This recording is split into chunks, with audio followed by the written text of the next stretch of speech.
Merci. Donc, bonjour tout le monde. Je fais une très courte introduction. Merci d'être là aujourd'hui. Marie-Pierre Bernard, espace d'accélération et de croissance de la BTB-Témiscamingue. On en est à notre septième, je pense, midi numérique aujourd'hui. Pour ceux qui ne connaissent pas l'espace d'accélération et de croissance, là, on est une organisation de développement économique régional. On est là pour stimuler et assurer qu'il y a un accompagnement adéquat aux projets d'innovation des entreprises de la région, entre autres. On parle d'innovation, mais on peut aussi être là, en question de croissance d'entreprise, de déploiement technologique, etc. Donc, pour le midi numérique d'aujourd'hui, on a une présentation des gens de Numana qui travaillent, qui est une organisation québécoise, puis je ne vais pas faire votre pitch. Dans le fond, je vais vous laisser vous présenter parce que je suis aussi super intéressée à entendre votre présentation, comme je vous disais d'entrée de jeu. Donc, je passe tout de suite la parole à Florian. Bonjour à tous, donc moi je suis Florian Sog, je suis français mais on va faire comme si j'étais du Québec parce que j'y vis depuis quelques années maintenant. Puis donc je travaille pour Numana en tant que directeur de projet où je gère des projets qu'on a mis en place pour aider certaines entreprises à trouver des entreprises en tech ou des entreprises en tech à se trouver ensemble. Et puis, il y a pas mal d'autres choses, on va vous parler de tout ça. Et puis, je suis avec mes compères, Claude Trépanier, qui est notre directeur de développement d'affaires, et puis François Borelli, qui est notre président-directeur général. On est une OBNL, donc on a un président-directeur général. Et je vais laisser François vous parler un peu de Numana et de ce qu'on essaye de faire. Puis après ça, je reprendrai la parole. C'est bon, fait que c'est à moi de parler, je crois bien. Tu avais été mis au courant, François, que tu parlais ce midi quand même.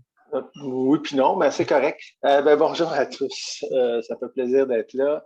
En fait, juste pour votre information, Numana, c'est une organisation qui est pseudo-récente dans le sens qu'avant ça, c'est pour ceux peut-être qui n'ont déjà entendu parler, je vais vous mettre en contexte, ça s'appelait Techno Montréal. Et ce qu'on a décidé il y a 2 ans et demi, c'est d'arrêter de parler de Montréal seulement, puis d'être un peu plus techno pour la province du Québec.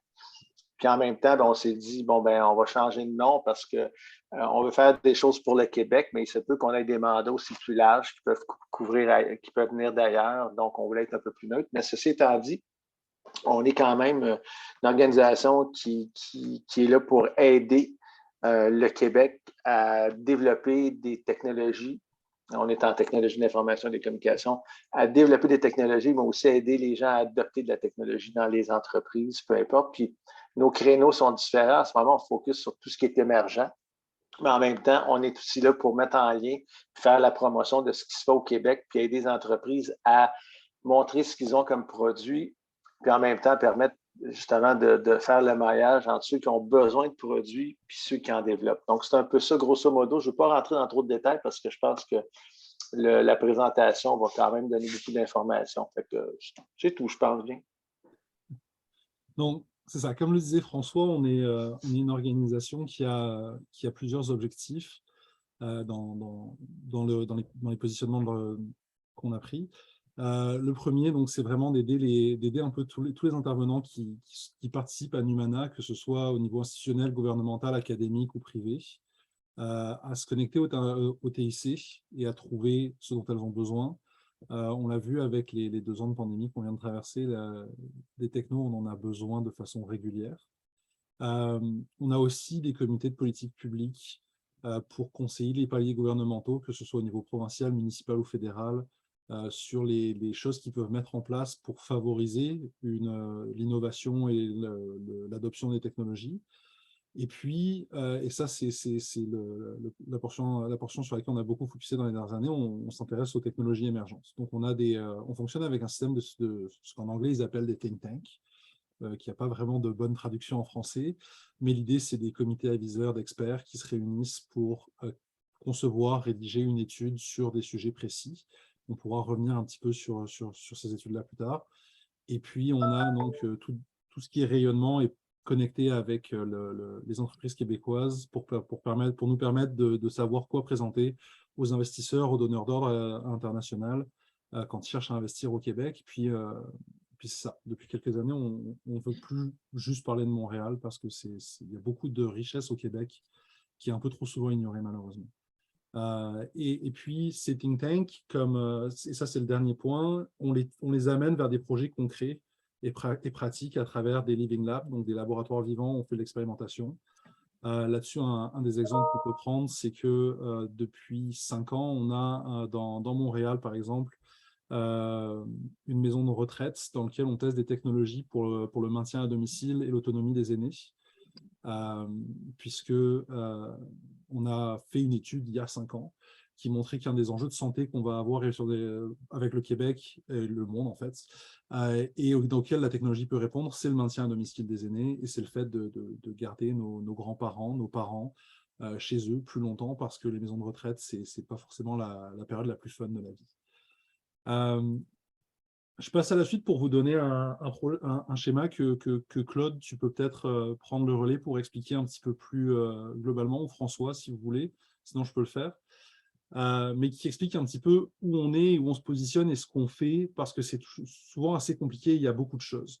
Claude, veux-tu t'en occuper ou veux-tu que je le fasse? Oui, je peux le faire. Vas-y. Merci.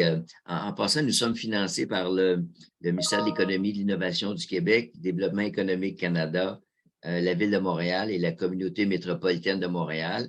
Et pour les projets qu'on voit sur l'écran, on va chercher aussi des partenaires privés parce que ça correspond à leurs intérêts ou à leur développement des affaires.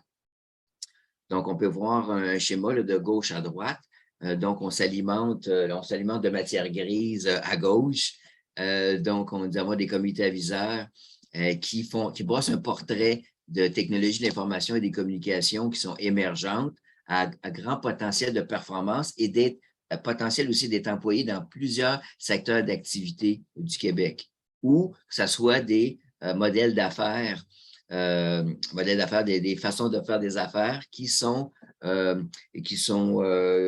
propulsés, qui sont rendus encore plus possibles grâce aux technologies de l'information, un peu comme ce qu'a fait Uber avec le partage de ressources.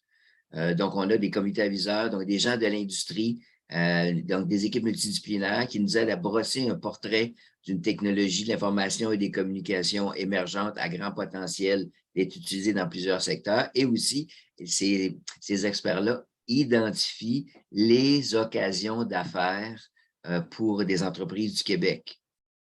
Donc, on publie peut-être 2 études par année. On en a eu 2 publiées cette année.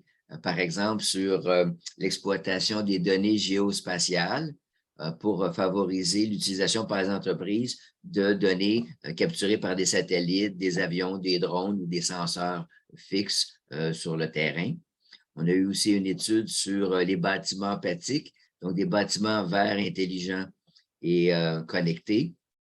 Et nous avons aussi à l'occasion, lorsque c'est opportun, dans le but de soumettre des mémoires ou de conseiller différentes instances au gouvernement du Québec ou dans des organisations paragouvernementales sur des politiques publiques pour que ça puisse influencer adéquatement, si on veut, les prochaines lois et règlements. Donc, ça, c'est comme la source d'une chaîne de production de projets chez Numana. Donc, une fois que les comités aviseurs ont soumis des études et que en concertation avec les gens de l'industrie ou de nos partenaires gouvernementaux, on identifie qu'il y a des occasions de réaliser au moins un projet à la suite d'une étude, on monte un projet structurant qu'on appelle Living Lab, des laboratoires vivants. Donc, c'est des bancs de tests de technologie, de l'information et des communications dans lesquels il y a des utilisateurs, soit des entreprises ou des individus, qui utilisent ces TIC-là pour leurs bénéfices. Donc, l'intérêt, c'est qu'au lieu que chaque entreprise qui développe des solutions TIC développe son propre banc de tests, qu'elle aille chercher ses propres premiers clients. Nous, on monte le projet, on va chercher du financement pour que ça revienne moins cher aux entreprises. Plusieurs entreprises fournisseurs de TIC qui sont complémentaires dans un banc de test et on va chercher aussi des clients qui utilisent ces TIC.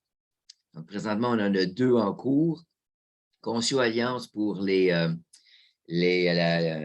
TIC pour la santé connectée pour permettre à des aînés de vivre plus longtemps dans leur logement, surtout lorsqu'ils sont seuls, parce que des fournisseurs antiques que nous avons recrutés fournissent des sondes, des détecteurs de mouvement, détecteurs de chute, des montres connectées ou des centrales d'alarme avec les tableaux de bord de l'état de santé de ces gens-là.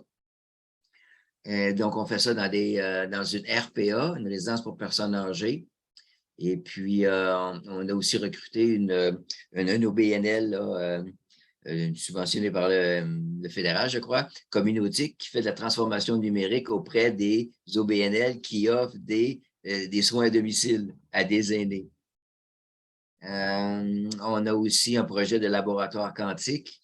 Donc, nous avons eu du financement, 3,7 millions, le premier laboratoire à Sherbrooke, pour acheter des équipements de communication quantique. Donc, c'est comme des modems qu'on met sur des fibres optiques pour que les communications soient beaucoup plus sécuritaires. Et, en fait, elles sont même inviolables. Les communications quantiques, c'est inviolable. Donc, on a un premier laboratoire qui est en train d'être mis sur pied à Sherbrooke et on a soumis une demande de financement au MEI pour avoir le même type de laboratoire à Québec et à Montréal et à Québec. Et en s'interconnectant aussi avec l'INRS Télécom à Varennes, avec l'Agence spatiale à Saint-Hubert, pour avoir des communications de données inviolables sur différents modes de communication, soit satellite, cellulaire, 5G ou fibre optique. On a 2 projets en émergence à la suite des études qui ont été faites précédemment. Donc, bâtiment empathique, donc pour avoir des environnements de tests numériques pour concevoir et simuler un quartier connecté pour que ça corresponde davantage aux besoins des résidents. Et Espace 4.0, l'exploitation des données géospatiales pour que ça soit utile pour l'industrie minière, forestière, l'agriculture, les infrastructures municipales, les infrastructures routières, etc. Donc, on cherche des partenaires pour ça. On organise aussi des événements annuels à Humanitech. C'est comme une journée de conférence sur des grandes tendances dans l'éthique émergente. Et nous avons aussi des cercles Numana. C'est un peu comme des cercles de co-développement pour des gens qui travaillent en TIC. On a le symbiotique, un portail pour d'entreprises, fournisseurs de solutions et donneurs d'ordre en TIC. On va vous en révéler davantage bientôt. Et nous avons aussi un événement annuel, Campus Party, pour sensibiliser les jeunes entre 16 et 28 ans pour aller faire des études et une carrière en TIC. Donc, vous voyez les gens que nous interpellons dans les entreprises ou dans les centres de recherche ou dans des universités. Et donc, ça, le carré vert, ça, c'est notre territoire et ça arrête là. Donc, transformation numérique dans les entreprises, ça, c'est d'autres organismes au Québec qui s'en occupent et qui visent à servir les besoins des entreprises et des individus. Parfait, merci. Il y a des questions concernant les champs d'activité de Numana. Moi, j'aurais une question. Oui. Dans le fond, là, ce que je comprends, c'est que vous travaillez avec les entreprises qui développent la technologie TIC émergente pour vous les aider à avancer, dans le fond, dans la maturité technologique de leur projet. Dans des laboratoires vivants. On ne fait pas d'accompagnement entreprise par entreprise. En fait, pour juste... Puis, ce n'est pas juste des entreprises, c'est aussi des académiques, des projets de recherche universitaires. Et si on prend l'exemple des laboratoires vivants qu'on a en santé, par exemple, dont je parlais, pendant toute une première phase du projet, ça a été des chercheurs qui mettaient en place les solutions qu'ils développaient dans le milieu académique de capteurs, de machines. Puis ensuite de ça, on a besoin de l'amener du côté industriel pour que ça puisse être produit à plus grande échelle. Et donc, l'idée, c'est que comme nous, on est un OBNL très neutre, mais on peut permettre à toutes les universités de venir faire tester leurs affaires au même endroit, et puis à des entreprises de venir tester leurs affaires, de se connecter avec les projets de recherche universitaire. Donc, il y a tout ça qui vient se mettre ensemble. Puis nous, on fait juste être un soutien finalement pour que tout ce monde-là puisse se rencontrer. Oui, oui. Okay. Donc là, dans le fond, les organisations, les entreprises qui ont des projets de développement technologique en TIC peuvent vous contacter, travailler avec vous. Mais de l'autre côté, les entreprises qui peuvent chercher des solutions ou qui ont des enjeux qui pourraient être réglés par de la technologie émergente TIC pourraient aussi vous contacter de l'autre côté pour que vous travailliez dans votre réseau pour trouver des technologies qui existent ou qui s'en viennent ou des partenaires qui pourraient? Tout à fait. En fait, on a un projet par rapport à ça dont on va vous parler un petit peu plus sur la suite de la présentation qui s'appelle Symbiotique. Puis je vais revenir à ça parce que ce portail-là a vraiment cet objectif-là, en fait. OK. Donc ça va répondre à ta question, tu vois. Parfait, merci. Merci Claude pour avoir expliqué le tableau. Mais c'est ça peut-être la petite notion que Claude n'a pas précisée et qui est vraiment importante, c'est cette position de neutralité. Ça fait que quand on crée un laboratoire vivant, il est ouvert à tout le monde. Donc, quand Claude parlait d'un réseau de télécommunications quantiques, pour l'instant, c'est des choses qui sont très théoriques. Et ça va être l'un des premiers réseaux de télécommunications quantiques au monde. Donc, les universitaires vont pouvoir tester, mais les entreprises qui s'intéressent à ça et qui veulent développer des solutions dans ce domaine-là sont invitées à venir tester sur le réseau aussi. Donc, tout le monde est le bienvenu, tant et si bien qu'il a des choses à proposer et à tester. Je passe à la suite. Donc, ça, c'est les différents verticaux auxquels on s'intéresse. Certains plus que d'autres, bien évidemment. Donc, quantique, on en a parlé. On a fait une étude qui est consultable sur notre site Internet par rapport, en fait, aux opportunités qu'il y a pour le Québec dans les technologies quantiques en développement. Et c'est de cette étude-là qu'on a tiré l'opportunité pour le Québec d'avoir un réseau de télécommunications quantiques pour l'expérimentation. Tout ce qui est identité numérique, c'est quelque chose dont on entend beaucoup parler. Le gouvernement est très intéressé par cette notion-là, donc on s'y intéresse beaucoup aussi. Donc le mieux vieillir et tout ce qui est santé connectée, j'en ai déjà parlé. Tout ce qui est métavers, c'est un mot-clé que vous avez probablement entendu dans les médias depuis 6 mois, peut-être même 1 an. Donc on commence à s'y intéresser, on est en train de mettre en place ce qu'il faut et de demander des financements pour réaliser une étude d'impact social et sociétal sur ce que le métavers va faire et c'est d'identifier les nouveaux modèles, les nouvelles opportunités qu'il va y avoir pour les entreprises au Québec, les nouveaux enjeux que ça peut créer aussi, parce qu'on a tous vu l'arrivée des médias sociaux, je pense, puis on sait qu'il y a du bon et du mauvais dans tout. Quartier donc empathique, vert, intelligent, comme Claude en parlait, donc des bâtiments et des quartiers. Données d'observation spatiale, donc ça, Claude en a parlé aussi. On commence à avoir pas mal de satellites autour de la Terre qui récoltent énormément d'informations sur notre planète, qui sont utilisées par le militaire et par certains domaines très pointus, mais il y a beaucoup d'autres domaines d'application. L'étude qu'on a réalisée sur ça, elle est disponible sur notre site web aussi. Les technologies durables et vertes, on s'intéresse à ça. Pour l'instant, on n'a pas encore d'études réalisées. On est en train de regarder qu'est-ce qu'on peut faire. Mais c'est sûr que l'environnement, je pense que c'est une question que tout le monde a en tête actuellement. Donc, ça nous intéresse aussi. Donc, pour parler rapidement des réalisations, on en a déjà parlé un petit peu, mais juste revenir très rapidement dessus en quelques chiffres. On a donc actuellement 2 laboratoires vivants qui sont en opération au Québec. Un qui est opérationnel depuis plusieurs années, donc sur le bien vieillir et la santé connectée, et l'autre qui est en opération actuellement à Sherbrooke, qui est en train de commencer ses opérations à Sherbrooke sur le réseau de communication quantique. Communication quantique qui vont donc être développées à Montréal et à Québec.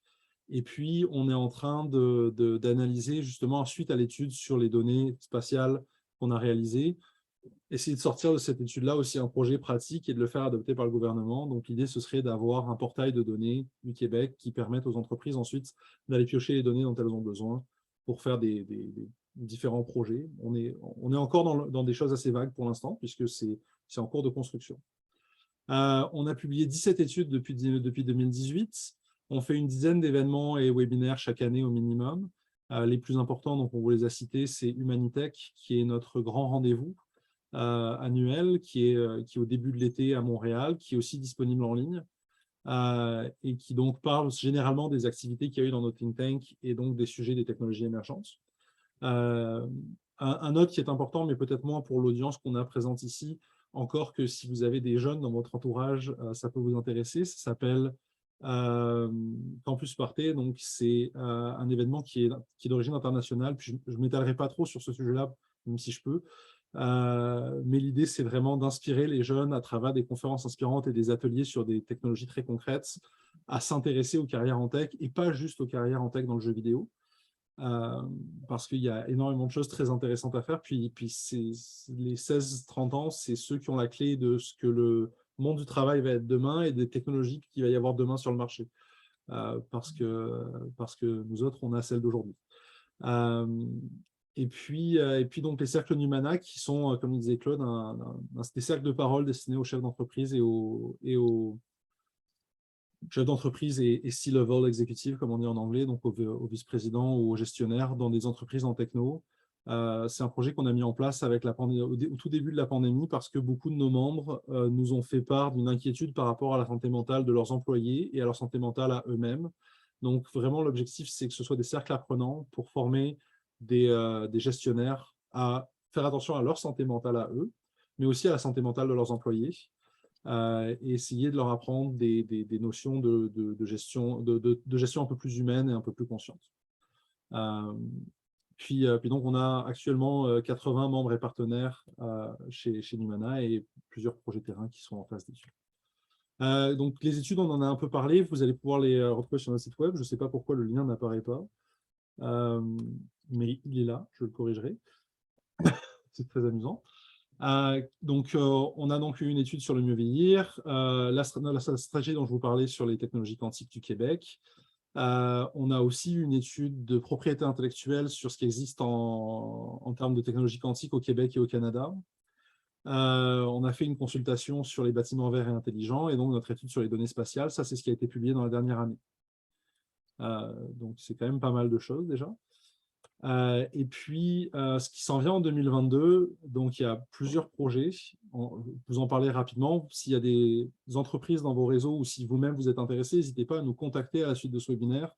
Ça va nous faire plaisir d'en parler avec vous et de voir comment vous pouvez vous impliquer dans ces projets-là. Donc, sur le métavers, comme je disais, on est en train de créer une étude. Donc, ce qui se passe ce mois-ci, c'est la création d'un comité de pilotage pour l'étude. Et puis, à partir de là, on va commencer la rédaction et on vise une publication de l'étude début 2023. Sur tout ce qui est santé connectée, donc on a la résidence pour personnes âgées dans laquelle on a notre laboratoire vivant. On va essayer d'étendre ce laboratoire vivant-là à plusieurs résidences. On va aussi ajouter des nouvelles technologies et puis à partir de l'automne, on va avoir des appels à solutions, des appels à propositions pour ce qui se passe là-dedans.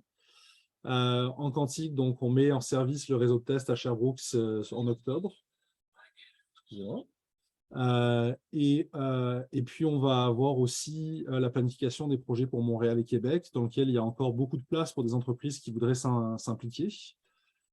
Sur tout ce qui est quartier empathique et bâtiment empathique, on est en train de définir un projet de Living Lab. Donc, ça veut dire que là-dessus, si c'est des choses qui vous intéressent, on est en train de regarder où est-ce qu'on amènerait nos experts pour commencer à expérimenter à un endroit précis et quelle forme ça va prendre. Sur les données spatiales, donc on est en train de définir le projet, mais il va arriver normalement d'ici la fin de l'année. On est en train de lancer un comité aviseur et une étude sur les réseaux télécoms de nouvelle génération. On a parlé des télécommunications quantiques, c'est un des aspects de la future génération de télécommunications. Il y en a beaucoup d'autres, parce que tout ça avance très vite. Et puis, Symbiotique, je vais revenir dessus un peu plus tard, mais on va lancer des appels à solutions à partir de l'automne. Est-ce qu'il y a des gens qui ont des questions sur Numana? Parce qu'à partir de là, je vais parler de Symbiotique. On pourra revenir sur Numana dans la phase de questions finale, il n'y a aucun problème.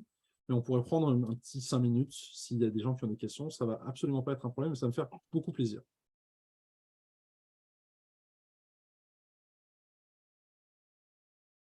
Je ne vois pas de questions. N'hésitez pas à les noter dans le chat si jamais vous ne voulez pas les oublier. Puis on pourra les prendre au fur et à mesure ou y répondre à la fin en fonction. Donc, Symbiotique, qui est peut-être la plateforme qui va répondre à la question que tu posais, Marie-Pierre, tantôt. Donc, il y a une initiative qu'on a eue cette année, qu'on a depuis un moment, en fait. On a lancé au début de la Covid, pour vous refaire un peu l'historique très rapidement, une plateforme qui s'appelait le Mur des innovations québécoises, des innovations technologiques québécoises pour répondre à la crise de Covid.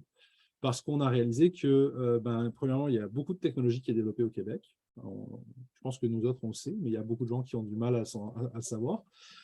Puis, il y a beaucoup d'entreprises qui vont acheter du Microsoft ou du Google ou des grandes compagnies américaines ou internationales avant de savoir ce qui se passe autour d'elles. Et puis, avec Covid, on avait besoin de beaucoup de solutions, comme Zoom a beaucoup explosé, par exemple, des solutions pour faire des webinaires, des solutions pour faire des visioconférences, des solutions pour faire de la prise de température à distance, des solutions pour tout un tas de choses qu'on n'avait jamais imaginées avant. Et puis, c'est arrivé un peu rapidement. Et donc, on avait mis en place cette plateforme-là pour essayer d'aider les entreprises québécoises, les institutions québécoises à trouver de la techno locale pour répondre à ces besoins-là. Tout ça, ça s'inscrivait dans une réflexion qu'on avait qui manquait un peu une plateforme pour essayer de regrouper l'écosystème des technologies au Québec. Parce que quand on regarde les diagnostics sectoriels, il y a 7800 entreprises en techno à peu près au Québec. Et les plus gros regroupements au Québec en ont peut-être 600. Donc, ça veut dire qu'il nous en manque 7000 à peu près. C'est beaucoup, 7000. On n'est pas encore rendu là, mais je vais pouvoir vous montrer où on est rendu et ce qu'on est en train de faire. Mais on avait vraiment besoin d'avoir cette plateforme-là. Donc, l'objectif, c'est que ce soit à la fois un répertoire, mais en même temps, des répertoires, on en a beaucoup vu passer. Et puis, on sait que des répertoires d'entreprise, ça a le problème que c'est souvent très statique. Et on avait besoin de quelque chose qui permette de l'interaction beaucoup plus et qui soit quelque chose sur lequel on a envie que les entreprises aient envie de revenir pour checker ce qui se passe. Donc, le répertoire, c'est vraiment la base de la base. L'idée, c'est qu'on a un moteur de recherche qui est textuel, qui est sémantique, pour trouver ce dont on a besoin, mais qu'on veut que cette plateforme, elle puisse avoir d'autres utilités et permettre de connecter les entreprises ensemble. Donc, là-dedans, il y a plusieurs avenues. Il y a une avenue qui est très classique, finalement, un peu transformation numérique, même si ce n'est pas forcément notre mandat principal. Si votre entreprise a besoin de solutions technologiques pour ses activités, et votre entreprise n'est pas spécialement en technologie, ben, vous allez pouvoir trouver des fournisseurs de services sur la plateforme qui vont répondre à vos besoins en fonction de vos besoins. Ensuite, la deuxième avenue, c'est la portion qui est nous au cœur de ce qu'on fait, la portion innovation. Des fois, il y a des entreprises technologiques qui ont besoin de se connecter ensemble parce que leurs compétences sont complémentaires. Un exemple qu'on a vu pendant la crise qui malheureusement n'a pas pu arriver jusqu'à la fin pour des raisons plus de gestion administrative de corporation que quoi que ce soit d'autre. Mais c'est deux entreprises, une entreprise qui fabrique des masques N95. Alors, vous savez qu'on a eu besoin de beaucoup de masques pendant la crise. Puis il y a beaucoup de secteurs industriels qui utilisent des masques N95 de façon très, très régulière. Ça génère énormément de pollution. C'est plusieurs milliers de tonnes de masques qui sont jetés chaque année. Et donc, une entreprise qui sont des spécialistes de l'intelligence artificielle et de l'impression 3D, qui ont collaboré ensemble pour créer un masque renouvelable qui est imprimé en 3D basé sur le scan du visage de la personne qui va le porter pour que le masque soit confortable. Je les ai vus, j'en ai porté un sur ma face, ils sont incroyables. Malheureusement, il y a eu des choses qui se sont passées dans de la corporation et ça n'a pas pu aboutir. C'est très triste pour moi, mais c'est un bel exemple de ce qu'on aimerait voir se produire plus sur cette plateforme-là. Je pourrais vous montrer les slides, mais je vais plutôt vous montrer la plateforme, ça va être plus intéressant, parce que les slides résument pas mal ce que je pourrais vous montrer à propos de la plateforme. Enfin, on va y aller. Donc, est-ce que tout le monde voit toujours mon écran et voit plus les slides? Parfait. Donc, cette plateforme-là, c'est Symbiotics. On a donc une page d'accueil qui est très simple et qui recense l'essentiel de ce que va être cette plateforme Symbiotics, à savoir cette barre de recherche. Cette barre de recherche, pour information, je sais qu'il y a plusieurs, outre le A4, j'ai vu qu'il y avait d'autres organisations de développement économique qui étaient présentes. On a créé un widget web. Fait que cette barre de recherche, vous pouvez la voir sur votre site web si vous voulez. Si ça vous intéresse, n'hésitez pas à nous contacter. On va vous partager le code HTML qu'il faut et vous aider à l'intégrer. Ça va nous faire plaisir, puis c'est très simple. Mais l'idée, c'est qu'on veut qu'un maximum d'entreprises puissent faire leurs recherches à travers cette plateforme. Actuellement, on a 325 organisations qui sont répertoriées sur la plateforme, puis ça augmente à chaque fois qu'on fait un webinaire, puis ça augmente à chaque fois qu'on en parle à des nouveaux groupes. La page d'accueil explique rapidement ce qu'est la plateforme et où on s'en va. Donc, je vais pas m'étaler sur la page d'accueil parce que je vais vous en parler moi-même. Ça va être plus intéressant, j'espère. Sinon, ma page d'accueil est vraiment très efficace. Et puis, on va aller sur la plateforme elle-même. Quand on va sur la plateforme, on arrive sur cet écran-là, donc qui est l'écran, qui est vraiment l'outil en lui-même. Actuellement, je suis enregistré. Si je n'étais pas enregistré, j'aurais la même plateforme, sauf que je n'aurais pas la petite barre indigo à gauche de mon écran. Ce serait la seule différence. Je vais vous parler de la petite barre indigo après. Donc, l'idée, c'est que tout ce qui va se retrouver sur la plateforme va être présenté sous forme de cartes. Puis, on a plusieurs types de cartes. On a des cartes qui sont grises pour les entreprises Il y a des choses qui vont évoluer un petit peu dans l'expérience, mais on va garder beaucoup de choses. Les cartes grises, c'est les cartes d'entreprise. Puis les cartes d'entreprise, elles répertorient des produits et des services, puisque généralement, une entreprise va proposer soit des services, soit des produits, et ne va pas forcément proposer grand-chose de différent. On va pouvoir mettre mettre les offres de l'entreprise sous une des deux nomenclatures. Et donc, la carte grise va principalement lister les produits et les services de l'entreprise, et puis va aussi avoir le logo, des mots-clés liés à l'entreprise. On a un petit tuto pour quand on arrive. L'adresse de l'entreprise, un site internet et des informations assez classiques. En fait, cette page d'entreprise, c'est la portion qui, sans aucune méchanceté, nous intéresse un petit peu moins, en fait. Parce que la portion qui nous intéresse, et là où on a jugé qu'il y avait de la valeur ajoutée pour des entreprises dans du contact, c'est moins sur l'identité d'une entreprise que sur les offres et sur ce qu'elle propose. Parce qu'on s'est mis on a essayé de se mettre un peu dans l'état d'esprit d'un gestionnaire de magasin qui ne connaît pas bien les technologies, par exemple. Il ne sait pas s'il cherche Tomorrow ou s'il cherche une Vivo ou n'importe quel nom d'entreprise. Par contre, il sait quel type de service ou quel type de produit il cherche. Donc, quand on arrive sur une carte qui propose des services de design et conception graphique, là, tout d'un coup, c'est beaucoup plus parlant, c'est beaucoup plus clair et ça correspond à ce qu'on recherche. Donc, l'idée, c'est que quand on va être sur la page d'accueil que je vous ai montré et qu'on va faire la recherche, on peut chercher les services qu'on veut trouver et on va se faire proposer des entreprises et des services et des offres. Et donc, on peut faire tout le parcours par les offres et les services plutôt que par les entreprises. Et puis, l'idée, c'est que la façon dont on contacte des entreprises sur cette plateforme-là, il faut être enregistré. Donc, il faut avoir créé son compte. Donc, moi, j'ai créé mon compte actuellement et je pourrais ici créer une carte d'offre de la même façon que l'entreprise que je contacte a créé son offre de service. Moi, créer mon offre de service qui explique dans quel contexte j'ai besoin de l'offre de service ou du produit de l'entreprise que je contacte. Donc, les collaborations vont toujours se faire avec une carte comme référence. Donc, si je veux, en tant que magasin, contacter cette entreprise pour qu'elle me propose son service, je vais avoir une carte qui explique ce que c'est mon magasin, ce qu'on vend dans mon magasin, parce que peut-être que si je vends des patates, ce n'est pas la même chose que si je vends des pneus de char. Et que ça va permettre à l'entreprise qui reçoit l'offre de se positionner. Et puis ensuite, après ça, on peut bien évidemment avoir, là, je n'ai pas d'offre remplie pour notre organisation, mais on va avoir un petit champ de texte qui permet d'ajouter des détails un petit peu plus précis. Ça, c'est vraiment la plateforme de base qu'on a mis en place, qu'on a lancée au début de l'été. Et là où on s'en va, je vais prendre ta question juste après ça, Marie-Pierre, et je vais revenir sur la présentation pour ça, parce que pour l'instant, ce n'est pas encore implémenté, ça s'en vient en octobre, en fait, donc c'est demain.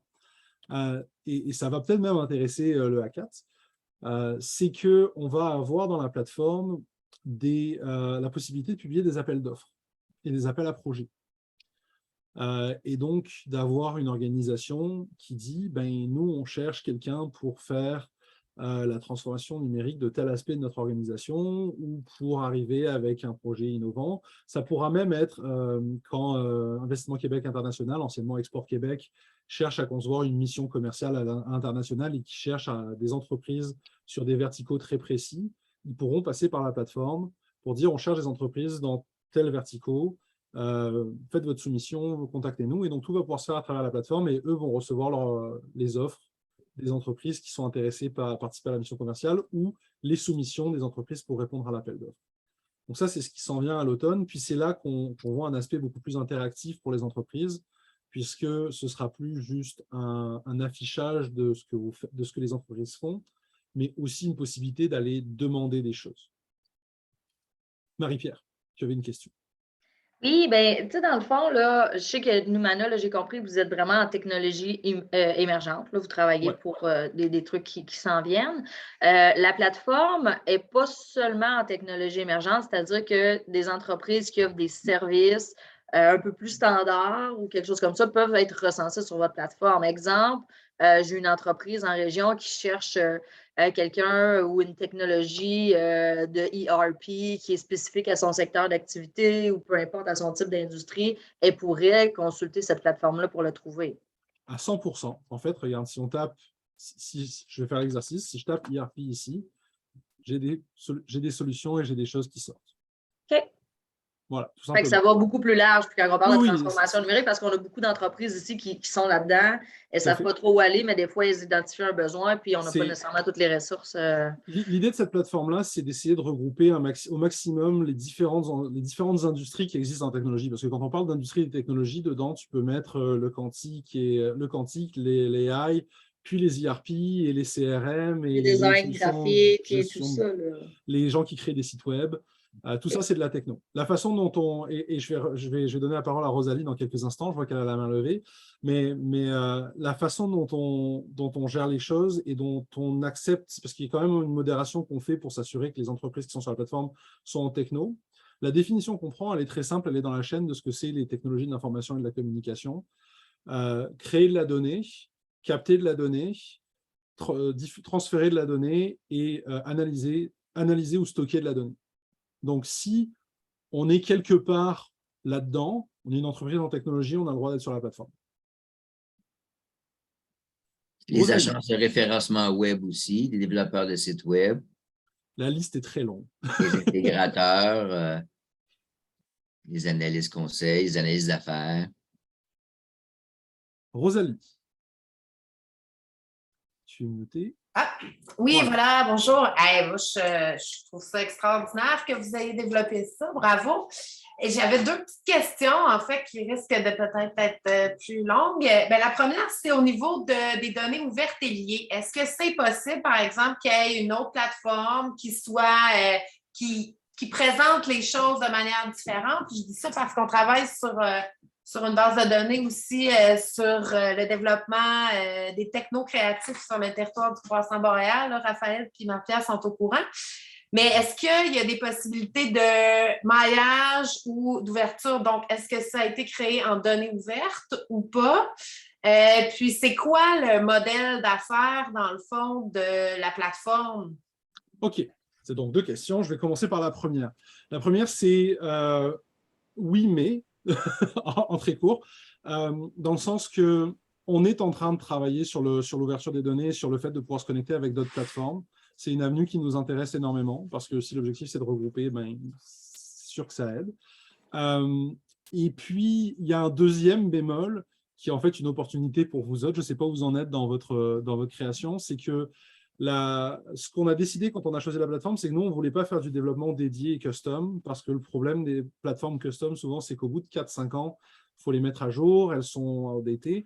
Donc, on travaille avec un fournisseur de services qui, eux, c'est leur corps de métier de faire des plateformes de gestion d'écosystèmes.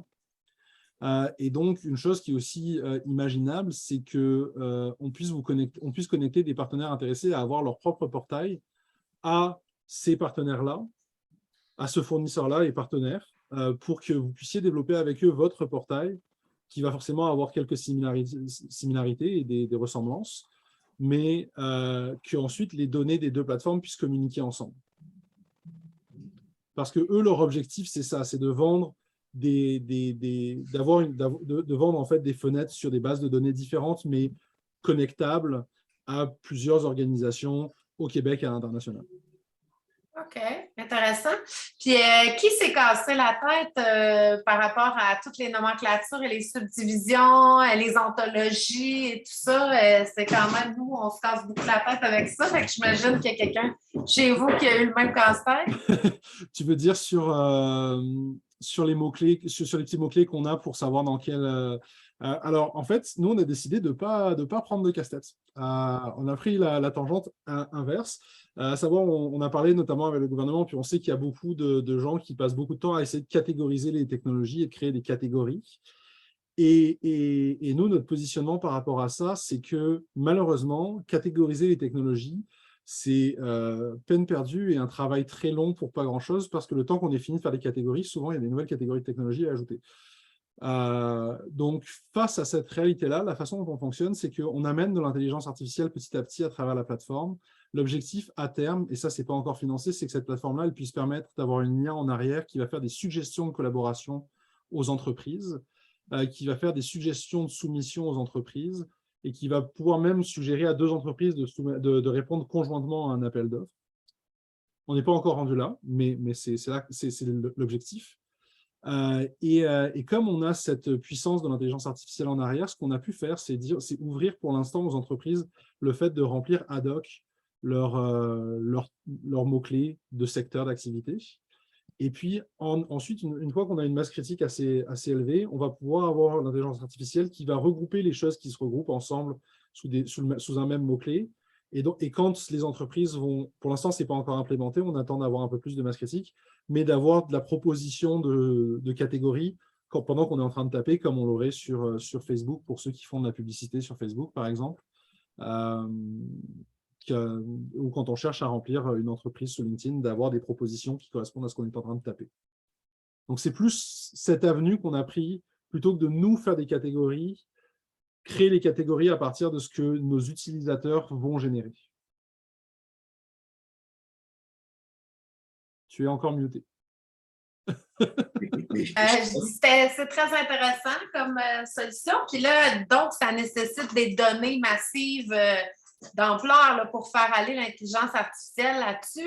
Est-ce que c'est seulement le bassin du Québec où on vise l'international parce qu'au Québec, on n'est pas si nombreux que ça? Comme je disais, il y a 7800 entreprises, c'est suffisant pour faire rouler Puis on n'a pas besoin de 7000 pour faire rouler. Quelques centaines, ça commence à suffire à pouvoir faire rouler les choses. Donc, ça suffit. OK. Si je peux intervenir, Rosalie, c'est chaque entreprise s'inscrit elle-même. Oui. Je suis bien d'accord avec ça. C'est quand même un enjeu de la multiplication des plateformes, de demander à toutes les entreprises de s'inscrire. Il faut qu'il y ait vraiment une plus-value. C'est pour ça qu'on regarde effectivement cette option, cette ouverture. Moi, ça fait 1 an et demi que j'en parle avec mon fournisseur pour qu'on puisse avoir une notion d'API, puis des données ouvertes, puis qu'on puisse avoir des plateformes qui viennent se connecter, qui viennent prendre des choses, puis que nous, on puisse aller en chercher d'autres, parce que de toute façon, on n'enregistre pas tous la même chose sur les plateformes. Enfin, c'est assez compliqué, c'est sûr que c'est un chantier, mais il y a des opportunités assurément. Puis ça va me faire plaisir qu'on se connecte après la rencontre, si tu veux. Certainement. Pour en parler plus en détail. Ma dernière question, peut-être, qui serait... OK, excusez, tu avais le modèle d'affaires. Oui, mais c'est ça. Est-ce que tu avais une autre question? Que j'arrête, on se parlera après. Mais je peux quand même parler du modèle d'affaires parce que ça, c'est effectivement quelque chose qui peut être intéressant pour tout le monde. Les choses ne sont pas complètement arrêtées et coulées dans le marbre encore, mais ce qu'on est en train de regarder, c'est que notre idée, c'est d'utiliser les endroits où il y a de l'argent qui se génère pour rémunérer la plateforme. Donc, quand une entreprise poste un appel d'offres sur une plateforme, c'est qu'elle a de l'argent à offrir. Donc, l'idée, c'est que, à ce moment-là, ça lui coûte quelque chose de poster l'appel d'offres. Quand une organisation poste un programme de financement, puisqu'on va aussi avoir des programmes de financement sur la plateforme à partir de cet automne, un programme de financement, ça veut dire qu'ils ont de l'argent à donner à des entreprises. Donc, on trouve ça logique aussi que pour diffuser son programme de financement, ça lui coûte quelque chose. Et puis, on est en train de regarder aussi pour que l'inverse soit un peu vrai aussi, à savoir quand une entreprise applique pour un appel d'offres ou pour un programme de financement, c'est qu'il y a de l'argent qu'il y a l'objectif qu'il y ait de l'argent qui s'échange, donc que ça ait un coût aussi. L'objectif, c'est que ce soit aux mesures de chacun. Donc, généralement, ça va être vraiment significativement moins cher de répondre à un appel d'offres que de publier un appel d'offres. Mais c'est ça la direction qu'on est en train de prendre, avec en parallèle un service qu'on a déjà offert à certaines organisations. Claude en parlait par exemple rapidement dans le milieu de la proche aidance. On a mis en place des partenariats où on accompagne les organisations dans leur processus d'appel d'offres pour les aider à identifier leurs besoins, écrire l'appel d'offres et puis on met en place un comité indépendant, autonome d'experts pour évaluer les soumissions qui ont été déposées et puis, s'ils le désirent, les assister dans les entrevues avec les finalistes. Puis après ça, on les laisse aller. Et on reste là s'il y a vraiment besoin d'aide, mais les accompagner dans le processus de la gestion de l'appel d'offres lui-même. C'est ça. Est-ce qu'il y avait d'autres questions? Et moi, j'ai une question facile. Est-ce qu'il y a des entreprises de l'Abitibi-Témiscamingue actuellement qui sont inscrites à la Je l'ai regardé tantôt. Non. Non! Malheureusement. Je vois que Rosalie? François a la main levée. Oui, en fait, non, tu l'as peut-être mentionné tantôt, mais c'est important de le rementionner si ça n'a pas été fait. Il y a aussi le volet de. Nous, on a des demandes parfois d'organisations telles qu'Investissement Québec ou des délégations à l'international, parce qu'il y a des entreprises d'international qui cherchent des partenaires locaux au Québec. Puis cette plateforme-là sert aussi à ça, à permettre à ces entreprises-là, au lieu d'appeler des organisations, parce qu'il y en a beaucoup au Québec, nous, ce qu'on aimerait être capable de faire découvrir tout ce qui existe au Québec par un point central. Puis ça fait partie aussi de la raison d'être de cette plateforme-là. C'est de l'international vers le Québec, ceux qui cherchent des partenaires ou des solutions. Je veux juste le mentionner. C'est tout. Bonjour. Merci, François. Donc, c'est pas mal, ça conclut pas mal en fait ce que j'avais à présenter aujourd'hui. Je vais en mettre sur la présentation. Ce que vous trouverez dans la présentation, c'est sur la plateforme, je vous le montre juste très rapidement, c'est ce que j'ai dit, donc ce que c'est notre plan de lancement. Et puis, j'ai remis un petit peu les processus qu'on a, donc faire une recherche pour trouver des détails, faire une recherche pour trouver des entreprises, les explications très rapides des cartes, un peu plus de détails sur l'interface, comment on crée son compte et comment on crée son organisation. Je vais pouvoir le montrer très rapidement sur la plateforme, mais vous allez voir, c'est très simple. Et puis une roadmap de là où on s'en va sur le développement. Et puis cette dernière slide, elle est pour vous inviter tous et toutes à nous contacter, en fait, à venir participer avec nous à la hauteur de vos moyens et de vos intérêts, bien évidemment. Donc, vous pouvez vous connecter avec nous, que ce soit en passant par Symbiotique et par notre site web, numana.tech. Et puis, il y a un formulaire de contact. Claude, tu pourrais peut-être mettre ton adresse courriel dans le chat pour si Oui, jamais tout de suite. c'est ça. Comme ça, si jamais il y a des gens qui veulent la noter tout de suite, ils peuvent te contacter tout de suite. Et puis j'ouvre la place, même si on l'a fait depuis 10 minutes à peu près. Si vous avez des questions, n'hésitez pas, envoyez. C'est maintenant. Est-ce que ça peut servir à mieux dynamiser les relations entre fournisseurs de solutions TIC et donneurs d'ordre qui cherchent des solutions TIC dans votre région, ou partir un projet qui répondrait davantage aux besoins de certaines industries? Ben, moi, dans le fond, là, pour Symbiotique, je vais faire du pouce un peu sur ce que Rosalie amenait, parce qu'on travaille effectivement, nous autres aussi, avec l'équipe de Rosalie puis du Hub Avantage numérique, à recenser ce qui se passe en région en termes d'offres, d'expertise, de compétences, de produits, services en TIC. Donc, éventuellement, je pense qu'il va falloir effectivement qu'on se parle parce qu'on aurait probablement plein d'entreprises ou de gens qui ont des expertises dans ce domaine-là ou qui offrent des produits-services qui pourraient être répertoriés de notre côté, mais aussi transférés sur votre plateforme pour faire le pont et vice-versa. Des entreprises ici qui cherchent, puis des trucs qu'on n'aurait pas nécessairement à proximité, passer par votre plateforme pour trouver. Là. Tout à fait. Puis une chose qui peut être intéressante pour peut-être plus pour les organismes de développement qui sont présents, c'est aussi que l'avantage d'une plateforme de ce genre-là, puis nous, c'est ce qu'on est en train de viser sur la note, ça peut peut-être vous intéresser d'autant plus à notre plateforme, c'est aussi d'avoir des données sur ce qui se passe dans nos régions et sur la collaboration au sein de nos régions et sur tout ça, parce que, comme je vous disais, je pense que la plupart des organisations ont la même problématique, c'est qu'on a plein d'entreprises dans nos bassins et dans nos écosystèmes, mais on sait tous que c'est juste une portion finalement du bassin réel qui est existant et que c'est difficile de savoir tout ce qui se passe et c'est dommage. Moi, j'aurais 2 autres questions encore. Vas-y. Au niveau de la gouvernance des données, qui aurait accès, par exemple, à justement ce portrait-là, de voir quelle entreprise collabore et travaille ensemble? Donc, ça, est-ce que c'est vous uniquement ou ça devient public comme information? Ou... Alors, la gouvernance des données de la plateforme fait que les données appartiennent aux entreprises qui possèdent leurs données. Quand elles les mettent sur notre plateforme, elles nous en donnent une copie, bien évidemment. Notre fournisseur, par exemple, n'a pas accès aux données de notre plateforme. Il peut s'y connecter, mais c'est nos données, pas les siennes. Et puis, la gouvernance des données, ce qui est prévu pour l'instant sur les métriques dont on parle, collaboration, ce serait, dans un premier temps, ça va être juste nous. On sait que le gouvernement est intéressé à y avoir un accès. Donc, on est en train de regarder comment on peut mettre ça en place. Et puis, ben, évidemment, on pourrait imaginer qu'il y ait d'autres partenaires qui puissent y avoir accès de façon, bien évidemment, complètement anonyme, puis en ayant accès à des données high level et pas à des données de données personnelles, bien évidemment. Ça pourrait permettre à l'ICAP d'avoir une petite connaissance fine là, du développement de son milieu techno. De ce qui se passe dans son milieu, tout à fait. Ça, c'était ma première question. Puis l'autre question, oui, il y a une grande tendance vers le travailleur autonome dans l'éthique, le télétravail un peu partout dans le monde, puis à se déplacer. Est-ce qu'il y a une place pour les travailleurs autonomes qui œuvrent dans l'éthique et qui ont des compétences sur votre plateforme?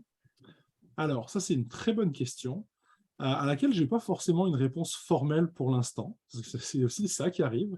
De mon point de vue, oui. Un travailleur autonome, c'est techniquement une entreprise antique. J'avoue qu'on ne s'est pas posé la question du nomadisme numérique, parce que l'objectif, c'est de recenser des entreprises au Québec. Puis c'est vrai que ça ouvrirait la porte à beaucoup de choses si on parle de ceux qui se baladent à travers le monde. C'est une bonne question, il faut qu'on se la pose. Je vais la noter. Mais des travailleurs autonomes, oui, définitivement, il y a la place pour eux sur la plateforme. Un travailleur autonome qui fait de la programmation, qui fait du référencement web, il traite l'information, ses services sont utiles à d'autres entreprises. Donc, c'est moi qui reçois les demandes et moi, je les approuve. Florian, on avait déjà discuté, je crois. Oui, effectivement. Non, c'est plus la question du nomadisme numérique. Est-ce qu'un travailleur autonome qui est québécois, mais travaille depuis l'Australie, par exemple, a sa place sur la plateforme? Ça, j'avoue que c'est un point suffisamment précis qu'il a échappé de notre radar jusqu'à maintenant. Fait que je prends une note, puis il faut qu'on y réfléchisse. C'est le moment qu'il paye ses impôts au Québec, Florian. Est-ce que vous voyez des projets pour peut-être les données géospatiales pour l'industrie forestière, les mines, n'importe quoi nous, on fait du sur-mesure pour des projets, en autant que ça correspond à des besoins réels d'entreprise et que ce n'est pas de la transformation numérique dans chacune des entreprises.